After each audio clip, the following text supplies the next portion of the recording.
Hello Japers, gelapin layar kalian sebentar, tarik nafas pelan dan dengarkan baik-baik. Karena cerita ini terjadi bukan di tempat asing, tapi di sebuah kamar kos pinggiran kota. Dan semuanya dimulai dari suara kecil yang muncul tengah malam.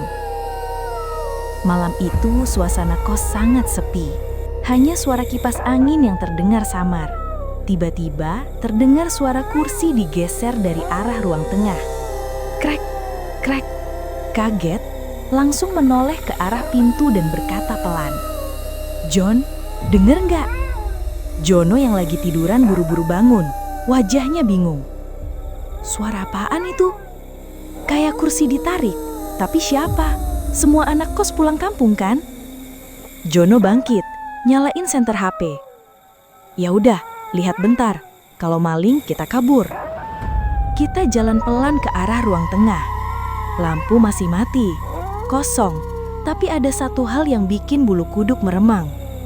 Karpet tipis di lantai melengkung seperti baru diinjak seseorang. Apa itu, John? Jono menggeleng pelan sambil menelan ludah. Entahlah, karpet itu pelan-pelan turun sendiri. Seperti ada beban yang baru melangkah pergi. Kami buru-buru balik ke kamar, tapi belum sampai 2 menit, terdengar lagi suara.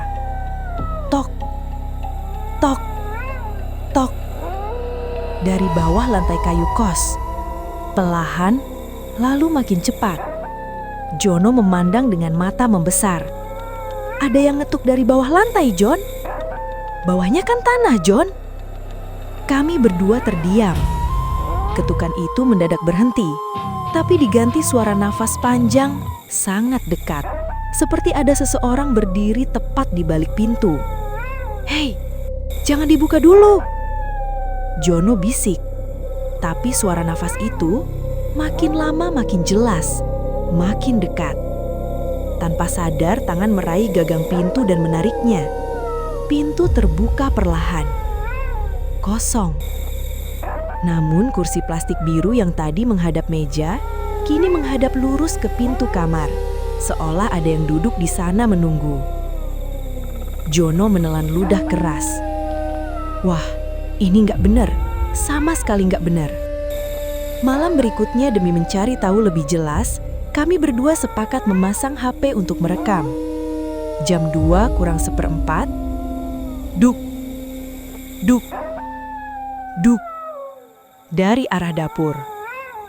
Astaga, lagi, bisik Jono. Kami dekati dapur pelan-pelan. Saat lampu dinyalakan, semua piring yang tadinya tersusun rapi di rak jatuh dan pecah berantakan di lantai.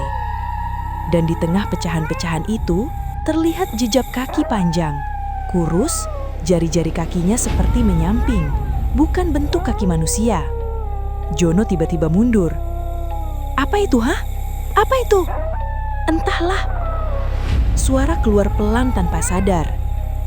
Detak jantung makin cepat saat cek rekaman kamera. Awalnya hanya gelap. Lalu sekitar 20 detik sebelum piring jatuh, terdengar suara perempuan. Tertawa pelan. Dalam, mengerikan. Jono langsung berdiri jauh dari layar. Aku sumpah, itu bukan suara manusia biasa. Frame berikutnya bikin darah serasa berhenti mengalir.